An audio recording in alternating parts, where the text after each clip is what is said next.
আসসালামু আলাইকুম, সবাই কেমন আছেন? আশা করি অনেক ভালো। দোয়া করি সবসময় আপনারা ভালো থাকবেন আশা করি। তো আজকে আমি মার্কেটে আসছি আমার হাসব্যান্ডের সাথে, মানে আমার ঘরের কিছু কেনাকাটা করার জন্য। তো এখানে আসছি, কিছু ড্রেস দেখলাম, ততটা ভালো লাগে না। খেলনা অনেক কিছুই দেখলাম, কিছু কিছু জিনিস ঘুরে ঘুরে। তো হচ্ছে, আর কালকে যাই হোক, আমরা এখন নেমেই গেলাম দোতলা থেকে। এই যে দেখেন কি সুন্দর বেলুন দিয়ে সাজাইছে মার্কেটটা। আমরা দোতলা থেকে নেমে গেলাম, কারণ হচ্ছে কালকে হচ্ছে সৌদি আরব ন্যাশনাল ডে। এই দিন খুবই এখানে উদযাপন করে, একটা ঈদের মতো অনেক মজা করে এখানে ঘুরে মানুষ। সৌদিরা বেশি মজা করে। তো আমিও এখানে ন্যাশনাল ডে আছি। তো আমরা একটু, আমি আমার ঘরের জন্য কেনাকাটা করার জন্য সেই যে দেখেন নারিকেল তেল কেমন বোতলের ভিতরে।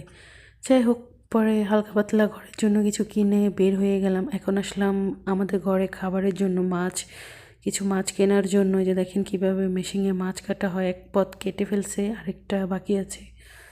তো এই লোকটা হচ্ছে আমার হাজব্যান্ডের পরিচিত, উনি আমাকে বসতে বললো, আমি ওখানে বসেছিলাম। বসে থেকে বাইরে থেকে ভিডিও করলাম। এই যে দেখেন এগুলো হচ্ছে বাঙালি দোকান। এখানে আমার হাজব্যান্ড সবজি কেনার জন্য বের হয়েছে, আমাকে রেখে আমি এখানে বসেছিলাম। যাই হোক, আসার সময় একটা ঝর্ণা দেখলাম। আর এই যে দেখেন রাত্রে আমরা রান্না করব না, রেস্টুরেন্টে আসলাম, আমার হাজব্যান্ড দেখতেছে কি খাবো।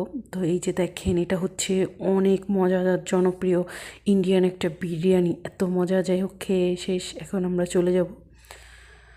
তো এখন বিল দেওয়ার জন্য আসছে। যাই হোক, দেওয়া শেষ, এখন আমি আমার রুমে চলে আসলাম। এই যে দেখেন এটা আমার হোটেল, খুবই সুন্দর। আমরা দোতলায় থাকি। খুবই আবাসিক একটা সৌন্দর্য, ভালোই লাগে। যে সিঁড়ি, তো আমরা লিফটে উঠলাম। আসসালামু আলাইকুম, সবাই ভালো থাকবে।